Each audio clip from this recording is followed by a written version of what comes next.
అందరికీ నమస్తే. ఆయుష్మాన్ భవ కార్యక్రమానికి అందరికీ స్వాగతం, సుస్వాగతం. మరి ఆయుష్మాన్ భవలో ఈరోజు మనకి శారీరక మానసిక సమస్యలకి ఆధ్యాత్మికత ద్వారా పరిష్కార మార్గాలు తెలియజేయడానికి మనతో పాటు ఉన్నారు ఫ్రీక్వెన్సీ థెరపిస్ట్ డాక్టర్ రవినారాయణ గారు. సో వారి మాటల్లో మిగతా విషయాలన్నీ తెలుసుకుందాం. సార్ నమస్తే. నమస్తే అమ్మా. సార్, ముందుగా అసలు ఈ శారీరక మానసిక సమస్యలు రావడానికి మూల కారణం ఏంటి? సో బేసిక్గా ఫస్ట్ మనం శారీరక సమస్యల గురించి మాట్లాడుకుందామమ్మా. సో ఇప్పుడు ఉన్న పరిస్థితుల్లో నా అనుభవం లాస్ట్ ఒక 15 years నుంచి నేను ప్రాక్టీస్ చేస్తున్నాను. నాకు దగ్గరకు వచ్చే క్లయింట్స్ని నేను చాలా వరకు స్టడీ చేశాను. నా ప్రాక్టికల్ అనుభవాలే మీతో షేర్ చేస్తాను. ఎందుకంటే థియరీ మాట్లాడుకుంటే అది ప్రాక్టికాలిటీకి పొంతన లేకుండా ఉందమ్మా. ఈరోజు చాలామందికి ఉన్న పెద్ద క్వశ్చన్ మార్క్ ఏంటంటే నాకు షుగర్ వచ్చింది ఓకే అనుకుంటున్నారు, కానీ షుగర్కి కారణం ఏంటి అనేది ఇంపార్టెంట్. ఇక్కడ 2 రకాలుగా మేము డయాబెటిక్ని నేను ఎక్స్ప్లెయిన్ చేస్తాను. సో దట్ మనం ఫిజికల్గా మనకు వచ్చే ప్రాబ్లమ్స్కి రూట్ కాజ్ అనేది ఇంపార్టెంట్. ఓకే ఎప్పుడైతే మనకు రూట్ కాజ్ అర్థమైందో అప్పుడు మన థెరపీ ట్రీట్మెంట్ల గురించి మనం అవగాహన వస్తుంది. సో చాలామంది ఏం చేస్తున్నారంటే షుగర్ వస్తుందనే భయానికి స్వీట్లు మానేస్తున్నారు, రైస్ మానేస్తున్నారు. ఇంకొంతమంది ఎగ్జాంపుల్ చెప్తాను. మన తెలుగు వాళ్ళలో చాలామంది షుగర్ రాగానే రైస్ మానేసి చపాతీలు మొదలు పెడతారు. అవును, ఇది మనం కామన్గా చూస్తుంటాం సార్. అవును. అయితే నేనేమంటానంటే ఇప్పుడు మహారాష్ట్ర వాళ్ళు తీసుకుంటే వాళ్ళు పుట్టినప్పటి నుంచే చపాతీ తింటున్నారు. అవును. మరి వాళ్ళు ఏం చేయాలి? చపాతీ మానేసి రైస్ తినాలా? అంటే ఇక్కడ ఇక్కడతో కంపేర్ చేస్తే వాళ్ళకి షుగర్ అంత ఉండనట్టు ఉంటుంది కదా? లేదమ్మా, వాళ్ళకి కూడా షుగర్ ఉంది. అక్కడ వాళ్ళు కూడా చాలా మంది షుగర్తో సఫర్ అవుతున్నారు. అది ఇక్కడ పాయింట్ ఒకటి మాత్రం ఉంది క్లియర్గా. రైస్ తొందరగా అబ్జర్వ్ అవుతుంది, కొంచెం చపాతీ లేట్గా అబ్జర్వ్ అవుతుంది. కాబట్టి ఇక్కడ ఇన్సులిన్ ప్రొడక్షన్ తగ్గింది. కాబట్టి అంటే షుగర్ వ్యాధి అంటే మధుమేహం అంటే ఏమంటామంటే ప్యాంక్రియా అనే గ్రంథి ఇన్సులిన్ ప్రొడక్షన్ తగ్గడం వల్ల మనకు షుగర్ వ్యాధి ఏర్పడుతుంది. ఇది కామన్గా అందరూ తెలిసిన విషయం. అయితే రైస్లో ఏమవుతుందంటే అది తొందరగా డైజెస్ట్ అయిపోతుంది కాబట్టి అక్కడ ఇన్సులిన్ ప్రొడక్షన్ లేదు కాబట్టి మనకు షుగర్ లెవెల్స్ ఎక్కువ చూపిస్తాయి. వేరే చపాతీ తినడం వల్ల ఏమవుతున్నాయంటే షుగర్ లెవెల్ మనకు తక్కువ చూపిస్తాయి. ఎందుకు చూపిస్తున్నాయి అంటే ఇది కొంచెం డిలేగా డైజెస్ట్ అవుతుంది, కానీ 2 కార్బోహైడ్రేట్సే, 2 ధాన్యాల కిందనే వస్తాయి. అయితే నా ప్రాక్టికల్ ఎక్స్పీరియన్స్ నేనేం అబ్జర్వ్ చేశానంటే most of the sugar patients sugar రావడానికి రీజన్ టెన్షన్స్ అమ్మా. టెన్షన్స్. ఒక చిన్న ఎగ్జాంపుల్ చెప్తాను. నేను అంటే కొంచెం ప్రాక్టికల్గా అర్థం చేయడానికి ట్రై చేస్తున్నాను. ఒక వ్యక్తి ₹1 కోటి పెట్టి ఒక ల్యాండ్ కొన్నారు అనుకుందాం. కొనుక్కున్న తర్వాత ఒక 1 week తర్వాత ఆయనకున్న డాక్యుమెంట్స్ ఫేక్ డాక్యుమెంట్స్ అని తేలాయి అనుకుందాం. ఆయనకి ఏమొస్తుందమ్మా? టెన్షన్ వస్తుంది కదా. ఇప్పుడు టెన్షన్ తర్వాత నెక్స్ట్ ఏం వస్తాయి? టెన్షన్ పెరిగితే బీపీ, హైపర్ టెన్షన్.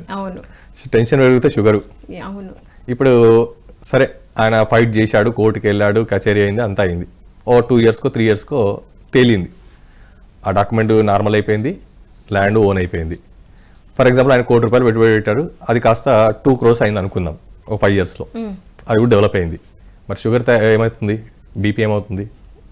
ఇవి ఇలానే ఉంటాయి. ఎందుకు ఉంటాయి? మరి ₹1 కోటి పెట్టి లాస్ అయినప్పుడు మీకు షుగర్ అటాక్ అయింది, బీపీ అటాక్ అయింది.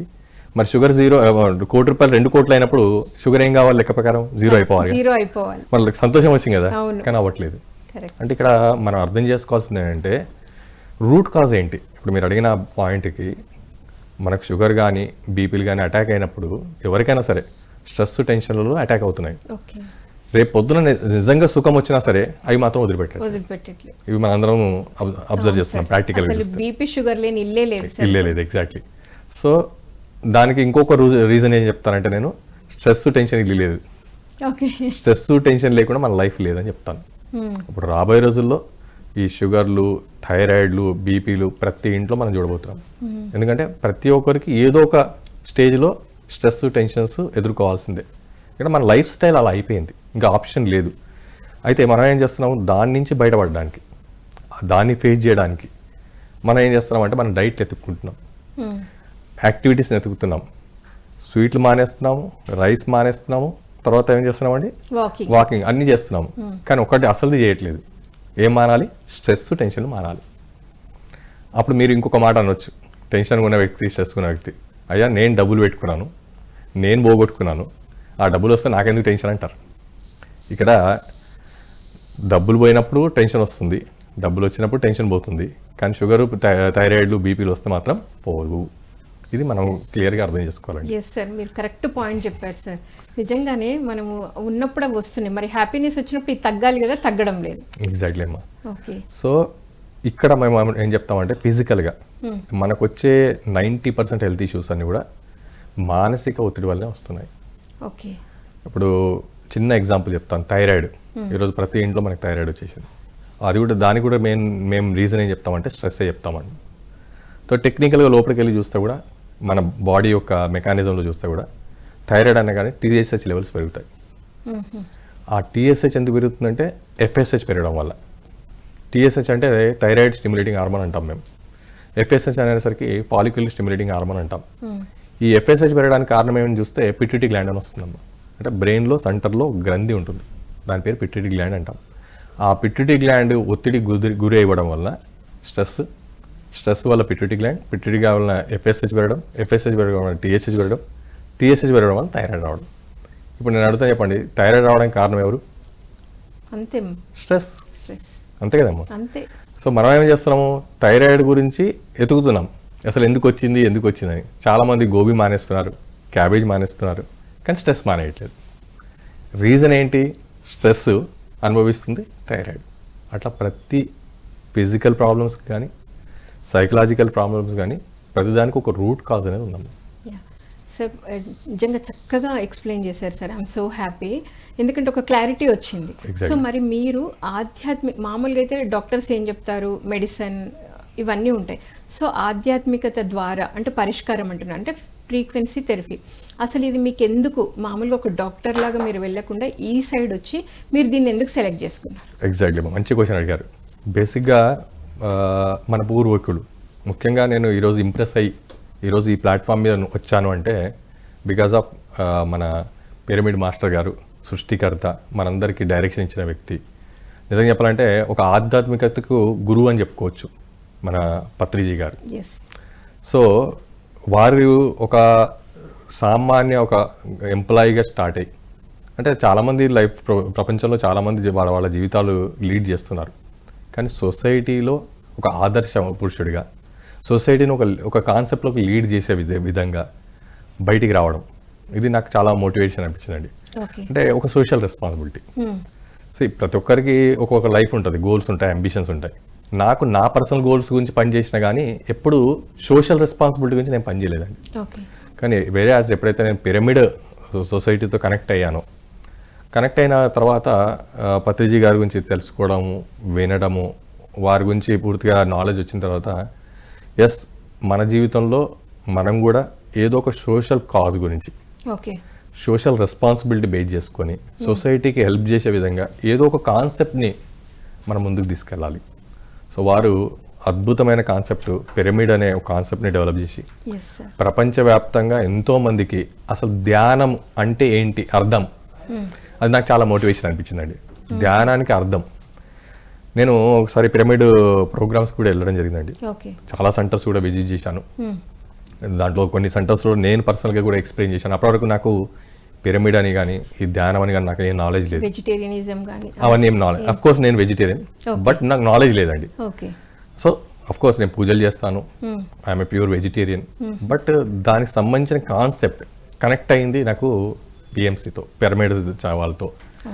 సో వాళ్ళతో ఇంటరాక్ట్ అయినప్పుడు, ఆ సెంటర్స్ విజిట్ చేసినప్పుడు, పత్రిజీ గారి గురించి తెలుసుకున్నప్పుడు ఇవన్నీ కూడా నేను రియలైజ్ అయ్యానండి.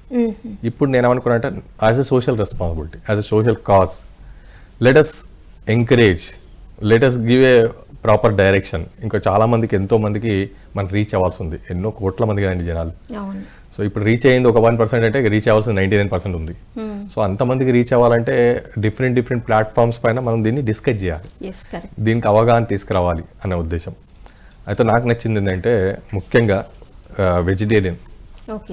సో దీన్ని కూడా నేను కొంచెం హైలైట్ చేస్తానండి. ఎందుకంటే మనకు ఇప్పుడు ఆయుష్మాన్ భవ అనే ఈ కార్యక్రమంలో ఆరోగ్యంగా ఉండాలంటే ఏం కావాలి? వెజిటేరియన్ ఫుడ్ కావాలి. డెఫినెట్గా మీరు అంటారు, మేము చెప్తాం. అయితే మరి నాన్ వెజ్కి వెజిటేరియన్ డిఫరెన్స్ ఏంటి, యాక్చువల్గా నాన్ వెజ్ ఎందుకు తయారైంది అనేది నా భావన చెప్తున్నాను. అంటే నేను కూడా వాళ్ళకి చాలా మందికి, నా క్లయింట్స్కి నేను కౌన్సిలింగ్ చేస్తుంటారు కాబట్టి నా పర్సెప్షన్, నేను వాళ్ళకి చేసే ఎడ్యుకేషన్ ఏంటంటే పెట్రోల్ వెహికల్ ఉంటుంది, డీజిల్ వెహికల్ ఉంటుంది. డీజిల్ వెహికల్ దేనికి తయారు చేశారు అంటే హెవీ లోడ్స్ తీసుకోవడానికి డీజిల్ వెహికల్, లైట్ లోడ్ తీసుకోవడానికి petrol vehicle. Right are not? ఇప్పుడు మనం ఏం చేస్తున్నామంటే ఈ డీజిల్ని పెట్రోల్ వెహికల్లో నింపామనుకోండి, ఏమవుతుంది? డ్యామేజ్ అవుతుంది, పాడైపోతుంది, ఇంజన్ పాడైపోతుంది, ఇంజన్ చోక్ అయిపోతుంది కదా. పెట్రోల్ వెహికల్ పెట్రోల్ పోయాలి, డీజిల్ వెహికల్ డీజిల్ పోయాలి. సో ఈ డీజిల్ని తీసుకొచ్చి పెట్రోల్ వెహికల్ పోసామనుకోండి, ఎట్లయితే బ్లాక్ అయిపోతుంది, చోక్ అయిపోతుంది, డ్యామేజ్ అవుతుందో అట్లనే మన మానవులము నాన్ వెజ్ తిన్నా అదే అవుతుందండి. హార్ట్లో చోక్ అవుతాయి, బ్లాక్ అవుతాయి, స్టంట్లు ఇవన్నీ మొదలవుతాయండి. అక్కడైతే అక్కడ కార్కి ఎలా పార్ట్స్ పాడవుతావో ఇక్కడ బాడీలో పార్ట్స్ పాడవుతాయి. యాక్చువల్గా నాన్ వెజ్ అనేది పూర్వం ఎందుకు తీసుకొచ్చారు, ఎందుకు వచ్చింది, ఎక్కడి నుంచి వచ్చింది అనేది నా పర్సెప్షన్ ఏంటంటే, ఎవరైతే హార్డ్ వర్క్ చేసేవాళ్ళు, వెనకటికి ఏం చేసేవాళ్ళు అంటే పొలం పనులు చేయడం. అప్పుడు మిషనరీ లేదండి, అన్నీ కూడా చేతితో చేసేవాళ్ళు, చేతి వృత్తులతోటే అన్నీ నడిచేటివండి, మీ అందరూ తెలుసు. ఫర్ ఎగ్జాంపుల్ ఒక పొలం పని చేయాలి, లేదా రాళ్ళు కొట్టాలి, లేదా రాళ్ళు ఎత్తాలి, అలాంటి హెవీ వర్క్ చేసే వాళ్ళ గురించి నాన్ వెజ్ ప్రిఫర్ చేశారు. కూర్చొని పని చేసే వాళ్ళకు అందరికీ వెజిటేరియన్ పెట్టారండి. దాన్ని తర్వాత కులాలు, మతాలు, టేస్ట్లు, ఇష్టాలు, నచ్చుళ్ళు ఇవన్నీ వచ్చేసాయి తర్వాత విషయం. బేసిక్ ఏంటి, for heavy work they use to recommend non veg, for not doing any work అంటే కూర్చొని తినే వాళ్ళకు, కూర్చొని యాక్టివిటీ చేసే వాళ్ళకు వెజిటేరియన్ పెట్టారు. ఇప్పుడు ఏమైంది, అందరు సాఫ్ట్వేర్ సైడ్ వచ్చేసారు, కానీ తినడం మాత్రం హార్డ్వేర్ ఫుడ్ తింటున్నారు. ఇప్పుడు ఏముందంటే ఎవరికి యాక్టివిటీ ఉంది? జాబ్ చేసే వాళ్ళకి యాక్టివిటీ ఏంటి? బిజినెస్ చేసే వాళ్ళకి యాక్టివిటీ ఏంటి? హౌస్ వైఫ్కి యాక్టివిటీ ఏంటి? ఏ యాక్టివిటీస్ లేవు, అన్ని మిషన్స్ వచ్చేసాయి. యాక్టివిటీస్ సేమ్ జీరో అయిపోయాయి, అన్ని మిషన్లు చేస్తున్నాయి, కానీ ఫుడ్ మాత్రం అదే ఫుడ్ ఫాలో అవుతాం. ఎందుకంటే మా వాళ్ళు తిన్నారు, మా పెద్దలు తిన్నారు, లేదా నాకు ఇష్టము, నాకు బలము. ఆ బలం అనేది కూడా అపోహ అండి. వెజిటేరియన్ ఉన్న బాడీకి ఉన్న బలము నాన్ వెజిటేరియన్కి ఉండదండి. మీరు ఇద్దరిని పరిగెత్తించండి, ఈయనకి ఆయాసం వచ్చేస్తుంది కొంత దూరం పోయిన తర్వాత. ఫస్ట్లో ఈయనే ఫాస్ట్ పరిగెత్తాడండి. ఎవరు? నాన్ వెజ్ అయినా ఫస్ట్ పికప్ బాగుంటుందండి, మైలేజ్ ఉండదండి. వెజిటేరియన్కు మైలేజ్ ఉంటుంది, పికప్ ఉంటుంది. ఈయన స్లోగా స్టార్ట్ అవుతారు కానీ కంటిన్యూటీ ఉంటుంది. మీరు గమనించండి ఇది కూడా. సో నేనేం సజెస్ట్ చేస్తానంటే, మనం ఎప్పుడైతే ఫిజికల్ యాక్టివిటీ లేదో, సో ఫిజికల్గా మనం ఎక్కడైతే ఇన్వాల్వ్ అవ్వట్లేదో, అప్పుడు నాన్ వెజ్ తినడానికి వీలు లేదు. అప్పుడు ఏమవుతుంది, మనం ఫిజికల్ యాక్టివిటీ చేయకుండా తినడం వల్ల అది బాడీలో రీస్టోర్ అయ్యి అది డ్యామేజే, కానీ దానివల్ల ఉపయోగం మాత్రం జీరో అండి. సార్ ఒక కాలర్ ఉన్నారు, కాల్ చేసి. ప్లీజ్. హలో అండి. హలో హలో నమస్తే అండి. నమస్తే సార్, మీరు టీవీ కట్టేసి నేరుగా ఫోన్లో మాట్లాడరా సార్? మాట్లాడతాను. డాక్టర్ గారు వింటున్నారు, చెప్పండి సార్. నమస్తే అండి. నమస్తే అండి. మాకు 70 ఇయర్స్ దగ్గర ఉందండి ఏజీ. మాకు వ్యాపారంలో కొంచెం అప్ అండ్ డౌన్ అవుతున్నాయండి. అవి శరీరం మీద మానసికంగా మాకు కొద్దిగా ప్రభావం చూపెడుతుందండి. దానికి ఏమన్నా మేము యోగా లాంటివి కానీ ఏదైనా టాబ్లెట్స్ కానీ ఏమైనా ఉంటాయంటారా మానసికంగా? డెఫినెట్గా అండి, మంచి క్వశ్చన్ అడిగారు. ఈరోజు వ్యాపారం అంటేనే ఒత్తిడి అండి, ఎందుకంటే వ్యాపారంలో ఒత్తిడి లేని వాళ్ళు ఎవరు ఉండరు. సో ఎంత మనం అంటే డబ్బులు సంపాదించినా సరే, ముఖ్యంగా నేను ఇచ్చే ఒపీనియన్ ఏంటంటే మెడిటేషన్ అనేది బెస్ట్ ఆప్షన్ అండి. అంటే మైండ్ను కొంతసేపు అయినా రిలాక్స్ చేసుకోవడం, ఆ రిలాక్స్ ఉంచుకోవడానికి మనకున్న బెస్ట్ ఆప్షన్ మన పూర్వీకులు అందించారు. అఫ్కోర్స్ దాన్ని మనము ఆధ్యాత్మికంలో చెప్పుకుంటాము మెడిటేషన్ అని. దాని ద్వారా ఏమవుతుందంటే మన బ్రెయిన్ రిలాక్స్ అవుతుందండి. ఆ రిలాక్స్ స్టేటస్కి తీసుకుపోవాలంటే నాకు తెలిసినంత వరకు బెస్ట్ ఆప్షన్ మెడిటేషన్ ఉంది అండి. మీరు ఏదో ఒక మెడిటేషన్ యాక్టివిటీ స్టార్ట్ చేయండి. ముఖ్యంగా నేను సజెస్ట్ చేసేది ఏంటంటే పిరమిడ్ ధ్యానం. ఇప్పుడు మనం అనుకున్నట్టు, ఎందుకంటే మనం ఆల్రెడీ ఈ పర్టికులర్ సబ్జెక్ట్లో మాట్లాడుతున్నాం కాబట్టి ధ్యానానికి బెస్ట్ ఆప్షన్ ఉంది. ఇది మీరు డెఫినెట్గా ట్రై చేయండి. ట్రై చేయడం వల్ల అటు మీరు మానసికంగా ఏదైతే బిజినెస్ పరంగా ఒత్తిడి ఫెయిల్ అవుతున్నారో దాన్ని మీరు రిలాక్స్ అవ్వచ్చు. యాజ్ వెల్ యాజ్ ఈ మెడిటేషన్ కంటిన్యూ చేయడం వల్ల దాని నుంచి వచ్చిన ఒత్తిడి వలన మీ బ్రెయిన్ కానీ మీ బాడీని కానీ డ్యామేజ్ కాకుండా, అంటే ఫిజికల్ లెవెల్ కానీ మెంటల్ లెవెల్ కానీ డ్యామేజ్ కాకుండా మీకు మీరు కాపాడుకోగలుగుతారండి. Yeah, thank you sir. మరి డాక్టర్ గారు చెప్పినట్టు మీకు ఎక్కడైతే nearby pyramid meditation centres ఉంటాయో అక్కడికి వెళ్తే మీకు మెడిటేషన్ ఎలా చేసుకోవాలో కూడా వాళ్ళు ఎక్స్ప్లెయిన్ చేస్తారు. సో ఫస్ట్ టైం మీరు వాళ్ళ దగ్గర కూర్చొని చేసుకొని తర్వాత మీరు హ్యాపీగా ఇంట్లో కూడా చేసుకోవచ్చు sir. Thanks for your calling. Sir, మరి ఇందాక మనం చెప్పుకుంటున్నాం ఈ మెడిటేషన్ అనేది ఎలా ఉపయోగపడుతుంది అని చెప్పారు. సార్ మామూలుగా అయితే నార్మల్గా ఒక ప్రాబ్లం వచ్చినప్పుడు మనం డాక్టర్ దగ్గరికి వెళ్తే వాళ్ళు టెస్ట్లు అని అది చేసి ఫైనల్గా డిసీజ్ ఏంటో డయాగ్నోస్ చేశారు. సో మరి మీ దగ్గరికి వచ్చినప్పుడు వాళ్ళకి ప్రాబ్లం ఏంటో తెలియదు, జస్ట్ ఒక పర్సన్ మీ దగ్గరికి వచ్చారు, మీరు ఎలా రికగ్నైజ్ చేస్తారు? బేసిక్గా నేను కొంచెం ఫ్రీక్వెన్సీ థెరపిస్ట్ అండి. నా మెథడాలజీ కొంచెం డిఫరెంట్గా ఉంటుంది.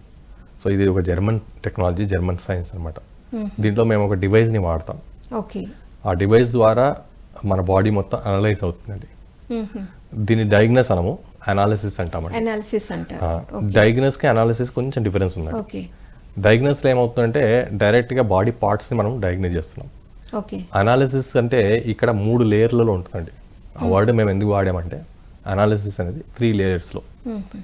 అంటే మనకు వచ్చే అనారోగ్య సమస్యలు ఫిజికల్ లెవెల్లో ఉంటాయి, అలానే మానసిక లెవెల్, ఇప్పటిదాకా మనం అనుకున్నట్టు మెంటల్ లెవెల్లో ఉంటాయి, అండ్ స్పిరిచువల్ లెవెల్ కూడా ఉంటాయండి. ఓకే. స్పిరిచువల్ లెవెల్లో కూడా ఉంటాయి. అంటే 3 రకాలుగా మన బాడీని డయాగ్నోస్ ఇస్తామండి. అందుంచే బాడీ అంటే ఆధ్యాత్మికలో మేము ఏమి డిఫైన్ చేస్తామంటే శారీరక, మానసిక, ఆధ్యాత్మిక బాడీ, స్థూల, సూక్ష్మ, కాయ శరీరాలు. మీరు విన్నారండి ఈ పాయింట్? విన్నాను సార్. కాయ శరీరము, కాయ శరీరం అయితే నేను వినలేదు సార్. మహాకారణ శరీరం అని విన్నాను కానీ కాయ శరీరం అని వినలేదు. కాయ స్థూల ఉంది, సూక్ష్మ ఉంది, కాయ ఉంది. అంటే 3 రకాల బాడీస్ కలిపితే మన బాడీ తయారైంది అంటాం మేము. ఓకే. సో మనకు వచ్చే సమస్యలు స్థూల శరీరంలో రావచ్చు, సూక్ష్మ శరీరంలో రావచ్చు, కాయ శరీరంలో స్టార్ట్ అవ్వచ్చు అండి. యాక్చువల్లీ స్టార్ట్ అయ్యేది ఏ హెల్త్ ఇష్యూ అయినా ఫస్ట్ మన స్పిరిచువల్ బాడీని అటాక్ చేస్తుంది. ఓకే. స్పిరిచువల్ బాడీని అటాక్ చేస్తాం. అంటే మన ఆరా అంటాం. మన చుట్టూ ఒక ఆరా ఉంటుంది, ఒక లేయర్ ఉంటుంది అనమాట. అది ప్రొటెక్షన్ లేయర్ అంటాం మేము.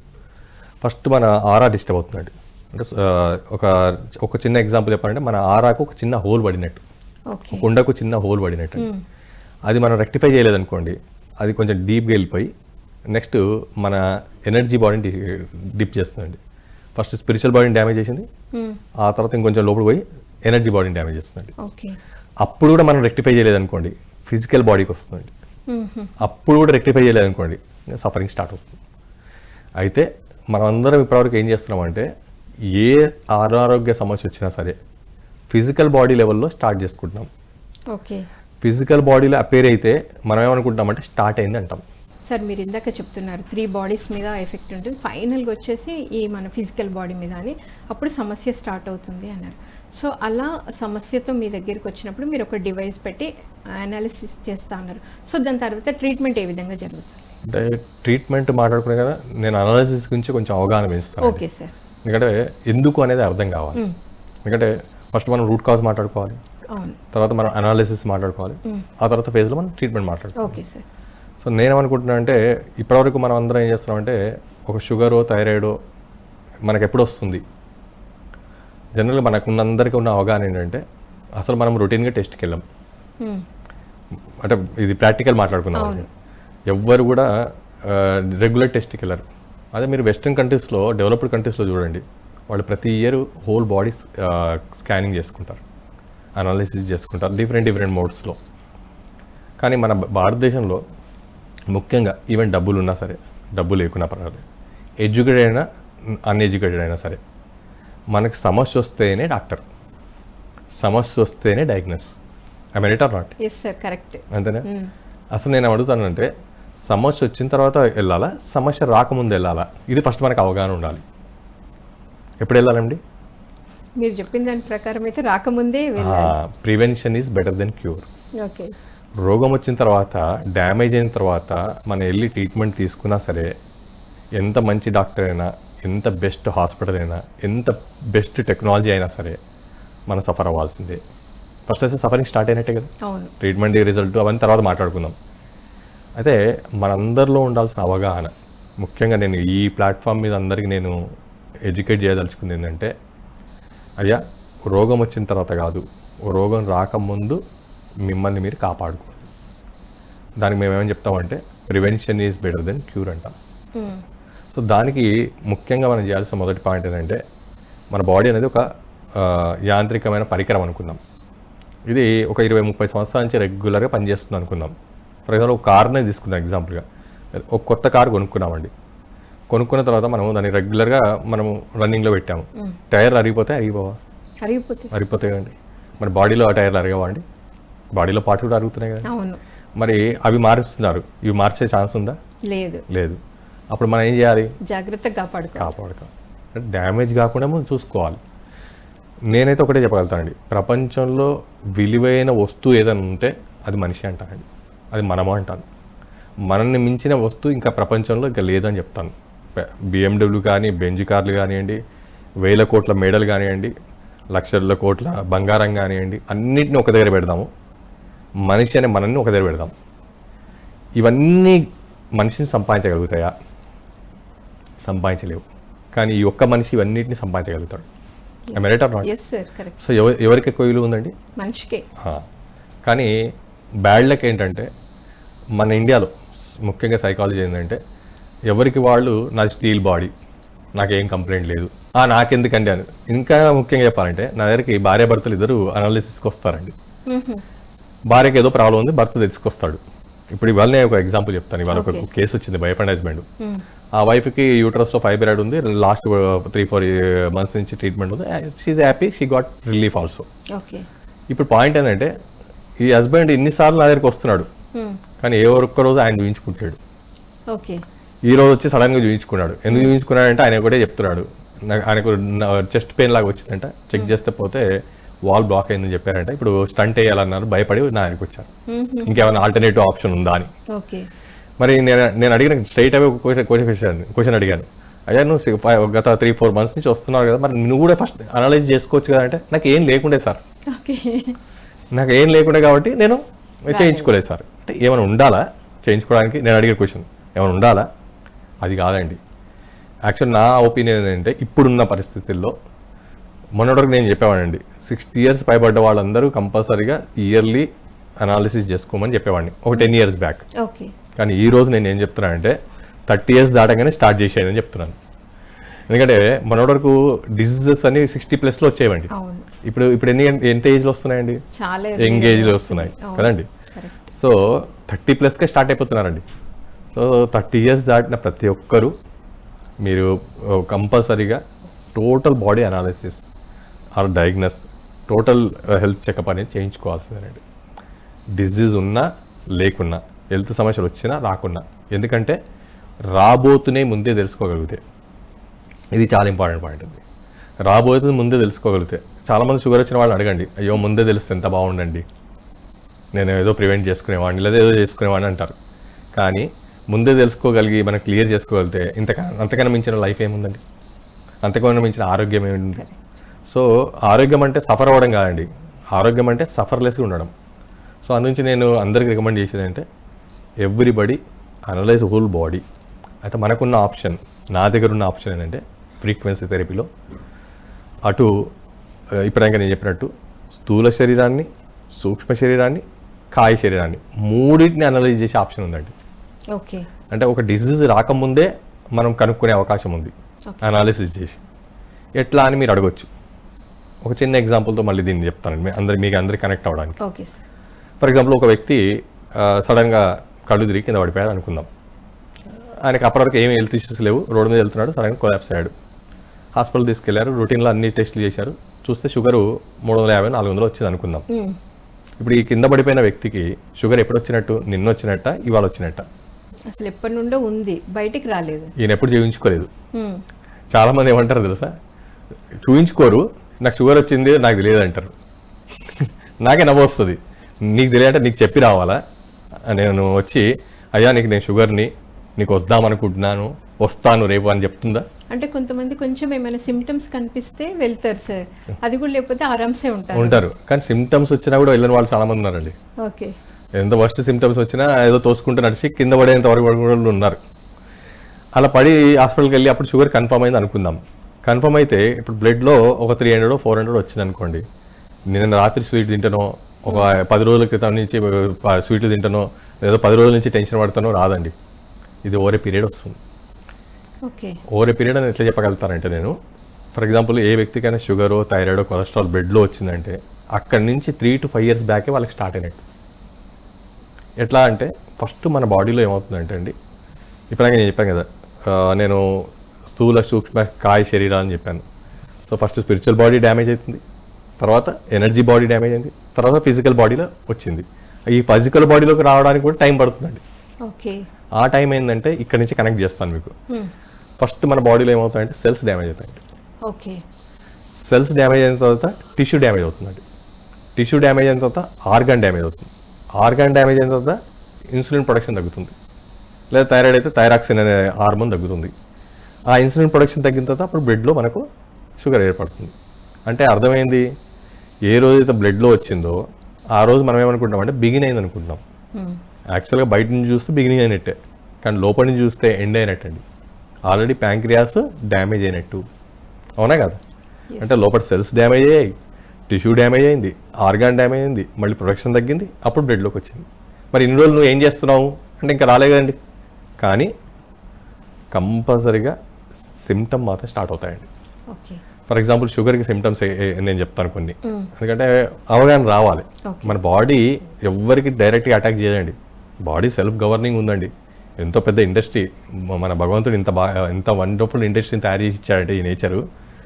యాక్చువల్గా మనం ఎంత పాటు చేసుకుంటున్నాం, ఎంత విలువైన వస్తువు అనే దానికి నేను చెప్తున్నాను.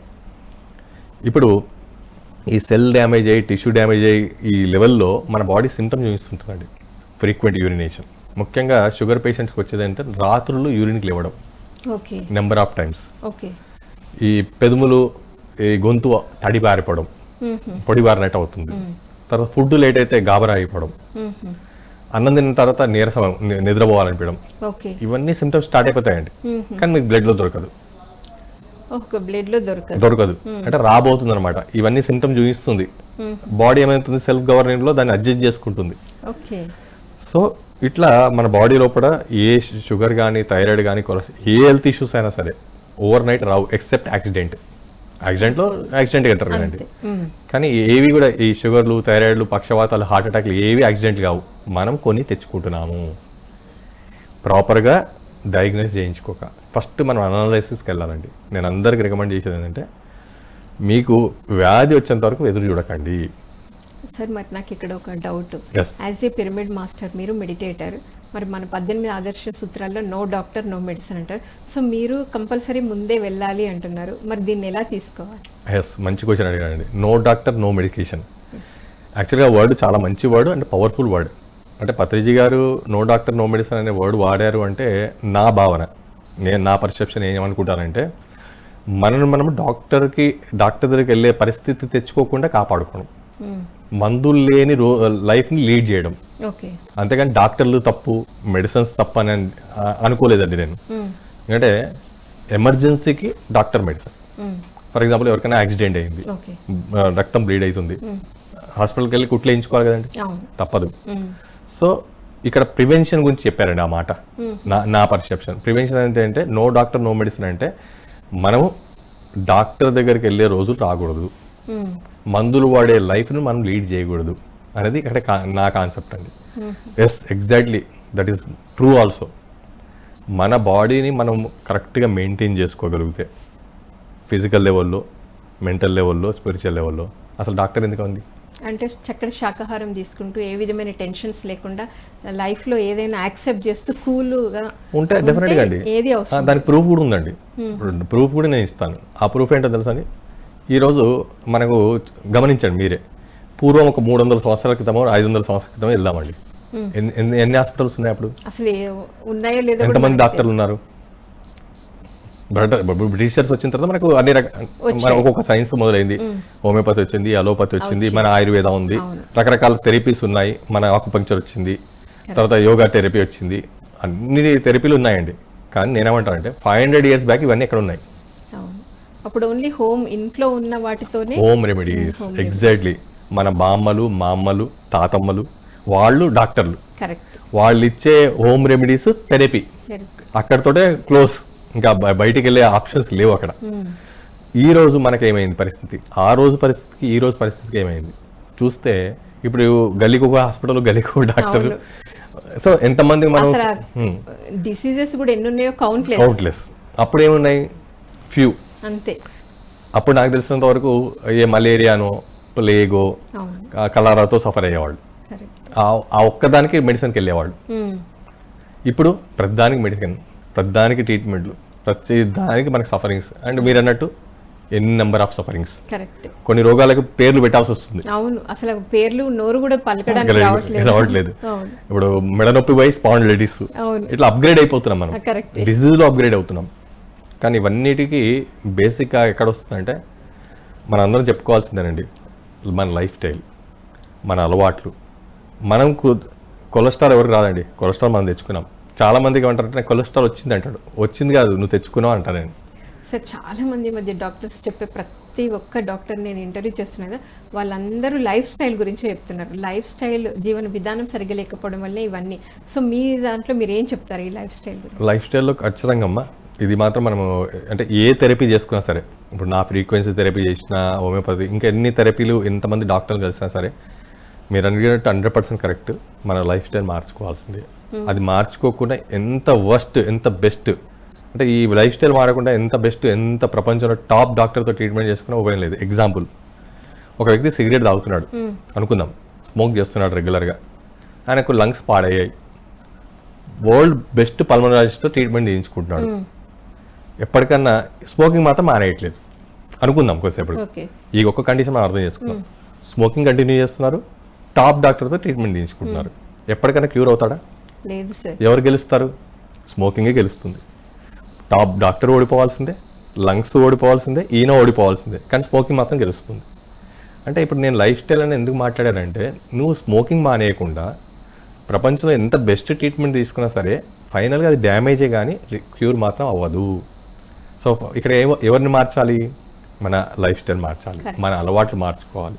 అది మార్చుకోకుండా బెస్ట్ డాక్టర్ ఎవరు, బెస్ట్ హాస్పిటల్ ఏంది, ఇంకే బెస్ట్ ట్రీట్మెంట్స్ ఏంది ఎంత వెతికినా ఉపయోగం లేదు. మళ్ళీ రూట్, ఎటైతే డిజీజ్కి రూట్ ఉందో మన లైఫ్ కూడా ఒక రూట్ ఉందండి. మన జీవన విధానం, లైఫ్ స్టైల్ మార్చుకోవాలి. లైఫ్ స్టైల్లో డెఫినెట్గా నేను అనుకుంటున్నాను ఈ ప్లాట్ఫామ్ మీద కొన్ని మంచి మంచి హెల్త్ టిప్స్ మనం మెయింటైన్ చేసుకోవడానికి, ఎందుకంటే మీరు ఆ వర్డ్ వాడారు కాబట్టి లైఫ్ స్టైల్కి సంబంధించిన కొన్ని టిప్స్ నేను ఇద్దామనుకుంటున్నానండి. దాంట్లో ముఖ్యంగా మన ఆహారం అలవాట్లు. ఓకే అండి, నేను ప్రాక్టికల్గా మళ్ళీ నేను అనుభవించిందే చెప్తున్నాను. నేను రెగ్యులర్ పేషెంట్తో ఇదంతా కూడా నాకు పేషెంట్లే నేర్పించారండి. వాళ్ళ సఫరింగ్స్తో అనలైజ్ చేస్తుంటే ఫైనల్గా ఆ ప్రాక్టికల్ నాలెడ్జే నన్ను అప్గ్రేడ్ చేసింది. సార్ ఇందాక మనం మాట్లాడుకుంటున్నాం ఫుడ్ ఎలా ఉండాలి, లైఫ్ స్టైల్ అంతా ఎలా ఉండాలి చెప్తున్నారు, కంటిన్యూ సార్. సో బేసిక్గా ఇప్పుడు మనం అనుకున్నట్టుగా మన లైఫ్ స్టైల్ అనేది మన ఇంపాక్ట్ చేస్తుందని అనుకుంటున్నాం. ఎగ్జాంపుల్ చెప్పాలంటే మనకు చిన్నప్పటి నుంచి ఇప్పటివరకు మనకు అసలు రోగాలు ఎక్కడ స్టార్ట్ అవుతున్నాయి, ఎక్కడి నుంచి బిగిన్ అవుతున్నాయి. ఇప్పటిదాకా నేను ఆల్రెడీ ఒక టాపిక్లో చెప్పాను. ఫస్ట్ స్పిరిచువల్ బాడీ డ్యామేజ్ అవుతుంది, తర్వాత physical body energy body damage అయింది, తర్వాత ఫిజికల్ బాడీ, ఆ తర్వాత సెల్స్ అన్నాను, తర్వాత టిష్యూ అన్నాను, ఆర్గాన్ అన్నాను, బ్లడ్ అన్నాను. ఇది ఒక ప్రాసెస్ అండి, అది మన బాడీలో జరిగేది. అయితే ఫస్ట్ మనం ఏం చేయాలంటే ఫిజికల్ బాడీలో అసలు డ్యామేజ్లు ఎందుకు వస్తున్నాయి, మెంటల్ బాడీలో ఎందుకు డ్యామేజ్ వస్తున్నాయి, అలానే స్పిరిచువల్ బాడీలో డ్యామేజ్ వస్తుంది. ఫిజికల్ బాడీకి ఏంటంటే ఫిజికల్ అలవాట్లు, మెంటల్ బాడీకి మెంటల్ అలవాట్లు, స్పిరిచువల్ బాడీకి స్పిరిట్. ఈ మూడు డిఫరెంట్ టాపిక్స్ అండి. ఫస్ట్ నేను ఫిజికల్ బాడీకి కొన్ని టిప్స్ ఇస్తాను. ఎందుకంటే ఈ ప్లాట్ఫామ్ మీద మనము ఇప్పుడు చాలామంది ప్రేక్షకులు వాళ్ళ హెల్త్ సమస్యలతో సఫర్ అవుతుంటారు కాబట్టి అట్లీస్ట్ ఫుడ్ హ్యాబిట్స్తో కొంచెం కంట్రోల్ చేసుకోగలిగితే it is well and good. So బేసిక్గా మనందరం చేస్తున్న మొదటి పాయింట్ ఏంటంటే మన భోజనం అండి. మనం రెగ్యులర్గా రోజు తినే భోజనం గురించి మాట్లాడతాను. పొద్దున్న లేగానే నాకు తెలిసి 90% అందరు చేసే పని ఏం తెలుసా, ఏ ఇడ్లీయో వడో దోశ తినడం, అది రొటీన్. మరి మన పూర్వీకులు ఏం తినేవాళ్ళు? సద్దన్నం. ఎగ్జాక్ట్లీ, భోజనం చేసేవాళ్ళండి. సద్దన్నం అనేది ఒక కాన్సెప్ట్, అది కూడా చెప్తాను నేను. యాక్చువల్గా ఏంటంటే వాళ్ళు ఫుల్ మీల్స్ తినేవాళ్ళు. పూర్వము కొంచెం పూర్వీకులకు వెళ్ళి వాళ్ళ life style, village life style చూస్తే అట్లా సూర్యోదయం అవుతుందనగానే వంటలు వండేసేవాళ్ళు అండి. ఫుల్గా కడపండి తినేసేవాళ్ళు. ఫుల్ మీల్ మార్నింగ్ 100% వాళ్ళు తినేవాళ్ళు. ఆఫ్టర్నూన్ వచ్చేసరికి పొద్దున్న తిన్న దాంట్లో సగం అండి, 50%. ఈవినింగ్ బిఫోర్ సన్సెట్ మధ్యాహ్నం తిన్న దాంట్లో మళ్ళీ సగం. అంటే దాన్ని ఏమంటామంటే మార్నింగ్ రాజులాగా, మధ్యాహ్నం రాణిలాగా. అంటే రాజు తిన్న దాంట్లో సగం తింటుంది. అంతే కదండి, రాజు ఫుల్గా తినేస్తాడు, ఆయన రాజు కాబట్టి ఈమె సగం తింటుంది. రాత్రికి వచ్చేసరికి సిపాయి లాగా, అంటే వీళ్ళిద్దరు తిన్నాక మిగులుతాయి కదా ఆయనకి ఇచ్చేది. సో 25%. ఇది యాక్చువల్గా మన ఫుడ్ డైట్ విధానం అండి. కానీ ఇప్పుడు ఎగ్జాక్ట్గా రివర్స్ తింటున్నారు. ఏమైంది, మార్నింగ్ ఏమో టిఫిన్లు చేస్తున్నారు, అంటే 25%, మధ్యాహ్నం 50%, 100%, మళ్ళీ రాత్రికి ఏమో దావతులు ఉంటాయి అండి. తర్వాత పొద్దు నుంచి టైం దొరకదు కాబట్టి అన్ని స్పెషల్ అన్ని రాత్రులే వండుకుంటున్నారు, రిలాక్స్గా వండుకుంటారు. ఎందుకంటే పొద్దున్న జాబ్కి వెళ్ళాలి, పరిగెత్తాలి, వండినా తినేవాళ్ళు లేరు, ఇవన్నీ ఉన్నాయి కాబట్టి స్పెషల్ ఐటమ్స్ అన్ని 90% సాయంత్రమే ప్రిపేర్ చేస్తున్నారు. స్పెషల్ ఐటమ్ అంటేనే హై క్యాలరీస్ ఫుడ్, అంటే లగ్జరీస్ ఫుడ్, అది తిని పడుకుంటున్నారు. ఇప్పుడు ఏమవుతుంది చెప్పండి, ఆటోమేటిక్గా అనారోగ్యం. హైవే మీద పోతే పెట్రోల్ పోసుకుంటాం మనం, హైవే మీదకి వెహికల్ వెళ్ళేటప్పుడు మనం పెట్రోల్ పోసుకుంటాం. పార్కింగ్లో పెట్టడానికి పెట్రోల్ పోస్తామా? పోయాం కదా. అట్లానే నైట్ పడుకుంటప్పుడు ఫుడ్ అవసరమా? పడుకోవడానికి ఫుడ్ అవసరమా? లేదు కదా. కానీ ఫుల్గా ఫుడ్ తిని పడుకుంటాం, అందరు చేస్తున్న పని. అయితే మార్నింగ్ ఫుల్గా తిని మధ్యాహ్నం 50, నైట్ 25 చేస్తే ఏమవుతుందంటే ఛాతీ వెడల్పోయి స్టమక్ లోపలికి వెళ్తుందండి. ఓకే, ఇప్పుడు ఎగ్జాక్ట్ రివర్స్ చేశాం కదండి, ఈ మార్నింగ్ 25 చేసి నైట్ 100 చేశాం కదా. అప్పుడు ఏమైంది, ఛాతీ చిన్నగా పొట్టలు బయటకు వచ్చేసండి. ఎందుకు, ఆ తిన్నది మన బాడీ అరిగించలేకపోతుంది. అరిగేదంతా కూడా ఏమైందండి, స్టోర్ అయిపోయింది. ఆ స్టోర్ అయింది కాస్త పొట్టగా, కొలెస్ట్రాల్గా, ఫ్యాట్గా తయారవుతుంది. నన్ను అడిగితే వెయిట్ రిడక్షన్కి ఫస్ట్ చేయాల్సిందే ఫుడ్. పొద్దున్నే 100% తిని మధ్యాహ్నం 50, నైట్ 25 చేయగలిగితే దాన్ని మించిన హెల్త్ లేదండి. ఇడ్లీ వడ దోశలు నాకు తెలిసి మా ఇంట్లో ఇప్పటికి కూడా, చిన్నప్పుడు మేము తినేవాళ్ళం అండి. ఎప్పుడు తినేవాళ్ళం అంటే ఏదో పండుగ రోజు, లేదా ఏదన్నా రిలేటివ్స్ మా ఇంటికి వస్తే, ఎవరైనా రిలేటివ్స్ వస్తే మాకు బాగా ఫుల్ సంతోషం అనమాట. ఎందుకంటే ఆ రోజు ఏదైనా మాకు టిఫిన్ దొరుకుతుంది, అంటే మనం అనుకున్న రొటీన్ టిఫిన్, ఏది ఇడ్లీయో వడనో పూరియో దొరుకుతుంది. కానీ ఇప్పుడు మనం ఏం చేసామంటే లగ్జరీ, అంటే ఎప్పుడో వన్స్ అపాన తినాల్సింది రోజు తింటున్నాం. నాకు తెలిసినంత వరకు ఆరోగ్యానికి 2 సూత్రాలు ఉన్నాయండి. ఇవాళ నేను ఈ సూత్రాలు 2 చెప్తాను. దాంట్లో మొదటి సూత్రం ఏంటంటే రిచ్ ఫుడ్ పూర్ హెల్త్ అండి, పూర్ ఫుడ్ రిచ్ హెల్త్. దీని మించి లా తయారు కాదండి, అది ఏ సైన్స్లోకి వెళ్ళినా సరే, ఏ థెరపీ అయినా చేసుకోండి. కానీ దీన్ని మాత్రం ఎవరు ప్రూవ్ చేయలేరు. ఎప్పుడైతే పేదవాని ఫుడ్ తిన్నామో మీరు ఆరోగ్యంగా ఉంటారు, ఎప్పుడైతే లగ్జరీ ఫుడ్లు తిన్నామో మనం అనారోగ్య పాలవుతాం. ఎగ్జాంపుల్, చాలామంది డ్రై ఫ్రూట్స్ అని, ఫ్రూట్స్ అని, అన్నీ కొలుచుకొని తినేవాళ్ళు ఉన్నారు. లగ్జరీ ఫుడ్, ఇడ్లీలు, వడలు, అంతా లగ్జరీగా. వాళ్ళే కదండి ఇప్పుడు అనారోగ్యంతో వస్తున్నారు. రోడ్డు మీద పని చేస్తుంటారండి, చూస్తున్నాం, మనం గమనిస్తున్నాం. వాళ్ళు తినే దాంట్లో ఏమున్నాయండి లగ్జరీస్? 0 లగ్జరీస్. మీరు అన్న సద్దాన్ని తింటారు, వాడు ఏదో వారానికి ఒకసారి స్పెషల్ ఉంటుంది వాళ్ళది, మిగతా రోజులన్నీ నార్మల్ ఫుడ్డే తింటారు. మరి వాళ్ళకి అనారోగ్య సమస్యలు వస్తున్నాయా, మనకి అనారోగ్య సమస్యలు వస్తున్నాయా? మనకే వస్తున్నాయి కదా. ఇదైతే మనం ప్రాక్టికల్ చూడొచ్చు కదా. ఇప్పుడు మనం ఏమనుకోవచ్చు, రిచ్ ఫుడ్ వల్ల హెల్త్ ఏమవుతుందండి, పూర్ అవుతుంది. ఈ పూర్ ఫుడ్ తినే వాళ్ళకి హెల్త్ ఎట్లుందండి, రిచ్గా ఉంది. లా మ్యాచ్ అయింది. ఇది ఫస్ట్ లా అండి హెల్త్కి. అంటే అందునుంచి మనం ఏం చేయాలంటే లగ్జరీ ఫుడ్ తింటే లగ్జరీ పని కూడా చేయాలండి. తినడం ఒక్కటే కాదండి, మనం ఎంత తిన్నామో దాన్ని బర్న్ చేయాలి. క్యాలరీస్గా బర్న్ అయ్యి అది ఎగ్జాస్ట్ అయిపోకపోతే బాడీ డ్యామేజ్ అవుతుందండి, సింపుల్. ఇంకా 2వ లా ఉందండి మన ఆరోగ్యానికి, అదేంటంటే మన బ్రెయిన్ని రిలాక్స్గా ఉంచుకోవాలి, బాడీని అలిపించాలండి. బాడీకి స్వెటర్ రావాలి, అంత అలిపేయాలన్నమాట. మనం ఏం చేస్తున్నామంటే బాడీని రిలాక్స్గా ఉంచి బ్రెయిన్ అలిపిస్తున్నాం, చెమటలు పట్టిస్తున్నాం బ్రెయిన్కి. యాక్చువల్ బాడీకి చెమటలు పట్టియాలి, బ్రెయిన్కి చెమటలు పట్టిస్తున్నామండి. ఏదైతే ఎగ్జాక్ట్లీ రివర్స్ అండి. ఇది కూడా మళ్ళీ ఏం చేయాలి, బ్రెయిన్ ని రిలాక్స్ ఉంచాలి. ఎంతమంది రిలాక్స్ ఉంటుందండి, ఏదో ఆలోచనలని, థాట్స్ అని, వర్క్స్ అని ఎగ్జాస్ట్ చేస్తున్నాం. ఇది 2వ లా అండి. నాకు తెలిసినంత వరకు నా 15 years ఆఫ్ నా ప్రాక్టీస్లో నేను నా పేషెంట్ల తెగించి నా మొత్తం టోటల్ హెల్త్ సారాంశం ఈ 2 తెలుసుకున్నానండి. Poor food rich health, rich food poor health. ఇది మొదటి లా తెలుసుకున్నాను. 2వ లా నేను తెలుసుకుంది ఏంటంటే మనిషి బాడీని అలిపియాలి కానీ బ్రెయిన్ని మాత్రం అలిపియకూడదు. బ్రెయిన్ని రిలాక్స్ ఉంచుకోండి.